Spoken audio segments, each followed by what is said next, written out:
வானத்தையும் பூமியையும் அதில் உள்ள எல்லாவற்றையும் படைத்த என் அருள்நாதர் ஆண்டவராகிய இயேசு கிறிஸ்துவின் இனிதான நாமத்தினால் இந்த இடத்துல கூடியிருக்கிற உங்கள் அனைவரையும் வாழ்த்தி வரவேற்பதில் மிகவும் மகிழ்ச்சி அடைகிறேன். கொஞ்ச நேர சிந்தனைக்காக நாம் பார்க்கக்கூடிய வேத பகுதி நீதிமொழிகள் 8ஆம் அதிகாரம் 13வது வசனம். தீமையை வெறுப்பதே கர்த்தருக்கு பயப்படும் பயம். எது கர்த்தருக்கு பயப்படும் பயம் என்று நீங்களும் நானும் பார்க்க போகிறோம். பரிசுத்த வேதாகமத்தில் அநேக இடங்களில் போடப்பட்டிருக்கிறது.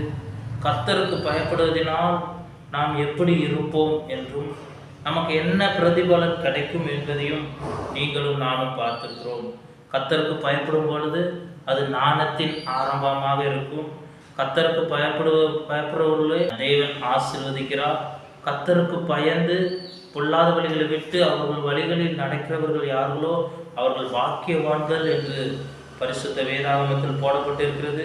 கர்த்தருக்கு பயப்படுகிறவர்கள், பயந்து தீமையை விட்டு நல்லது செய்கிறவர்கள், அவர்களுக்கு சமாதானம் இருக்கும் என்று அநேக இடங்களில் நீங்களும் நானும் பார்க்கிறோம், கேட்டிருக்கிறோம், அநேக செய்திகளை கேட்டிருக்கிறோம். ஆனாலும் கர்த்தருக்கு பயப்படுறது என்றால் என்ன என்பதை இன்னைக்கு நீங்களும் நானும் பார்க்க போகிறோம். கர்த்தருக்கு பயப்படுறது என்றால் தீமையை வெறுப்பதே கர்த்தருக்கு பயப்படும் பயம். தீமையான எல்லா காரியங்களும் வெறுப்பது தான் கர்த்தருக்கு பயப்படும் காரியமாக இருக்குது. எது தீமையான காரியம்?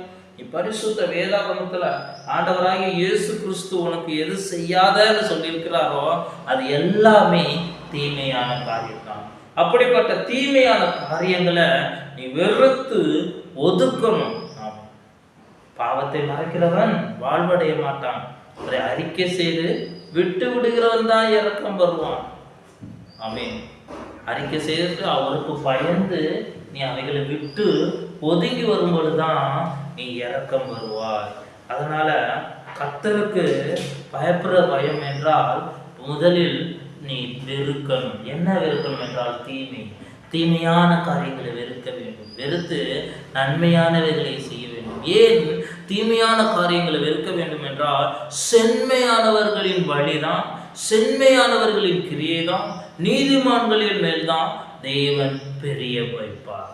அல்லேலூயா, அல்லேலூயா. அதனால நீ என்ன செய்ய வேண்டும் என்றால் முதலாவதாக தீமையை வெறுத்து செம்மையானதை, நன்மையானதை செய்ய வேண்டும். என்னை பின்பற்றி வா என்று சொன்ன இயேசு கிறிஸ்து அழகாக சொல்லியிருக்கிறார், என்னை பின்பற்றி வா என்று.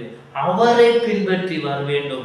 அவரை பின்பற்றி வருகிற நீயும் நானும் தீமையை வெறுப்போம், அவரை போல நன்மையானவைகளை மாத்திரம் செய்வோம். அவர் இந்த பூமியில வாழும்பொழுது நன்மை செய்கிறவராகத்தான் சுற்றி திறந்தார். இதை கேட்டுக்கொண்டிருக்கிற எனக்கு பிரியமானவர்களே, நீ கர்த்தருக்கு பயப்படும் பொழுது ஞானம் எப்படி, புத்தி எப்படி நாம் செயல்பட வேண்டும், எப்படி இருக்க வேண்டும் என்பதை அறிந்து கொள்வாய். அதனால கர்த்தருக்கு பயப்படும் பொழுது நீ ஆசீர்வாதத்தை பெற்றுக்கொள்வாய். கர்த்தருக்கு பயப்படும் போது நீ உன் பெற்றோர்களுக்கு கீழ்ப்படிவாய். கர்த்தருக்கு பயப்படும் பொழுது நீ எல்லா இடங்களிலும் கனம் பெற்று இருப்பாய். அதனால் கர்த்தருக்கு பயப்படுற பயம் உன் வாழ்க்கையில கடந்து வரும் பொழுது நீ தீமைகளை வெறுப்பாய். அல்லேலூயா. அதான் அழகாக சொல்கிறார், தீமையை வெறுப்பதே கர்த்தருக்கு பயப்படும் காரியம். பொறாமையும் அகந்தையும் தீய வழியையும் புரட்டுவாயையும் நான் வெறுக்கிறேன். யார் வெறுக்கிறார் என்றால் உன்னை உண்டாக்கின இயேசு கிறிஸ்து அதெல்லாம் வெறுக்கிறார். அதெல்லாம் தீமை தான். அப்படிப்பட்ட காரியங்கள் எல்லாம் நீ விட்டு வெளியில வரணும், அதை வெறுத்து ஒதுக்கணும். அப்பொழுது தேவன் உண்மையில் பிரியமாயிருப்பார். அதனால் இதை கேட்டுக்கொண்டிருக்கிற எனக்கு பிரியமானவர்களே, நானும் எவ்வளோ முயற்சி பண்ணுறேங்க கர்த்தருக்கு பயப்படுற பயம் என் வாழ்க்கையில் வரணும்னு. ஆனால் இதுவரையும் அவருக்கு பயப்படுற பயம் இல்லை. ஞாயிற்றுக்கிழமை சர்ச்சில் மட்டும் நான் ஜெபிக்க வரக்கூடிய நேரம் மட்டும்தான் நான் அவரோட அறிக்கை செய்கிறேன், கொஞ்சம் ரிலாக்ஸ் ஆகிறேன்.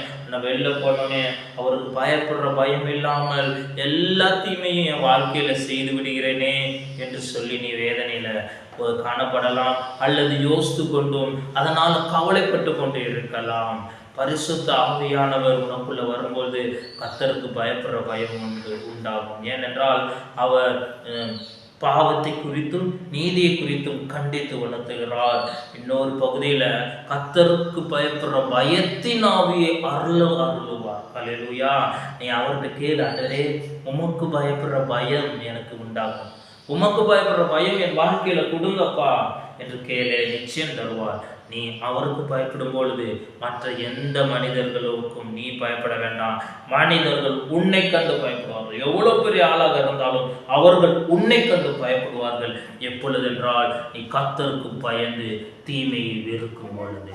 இந்த வார்த்தை மூலமாக ஆண்டவர் உங்களை ஆசீர்வதிப்பாராக. ஆமென்.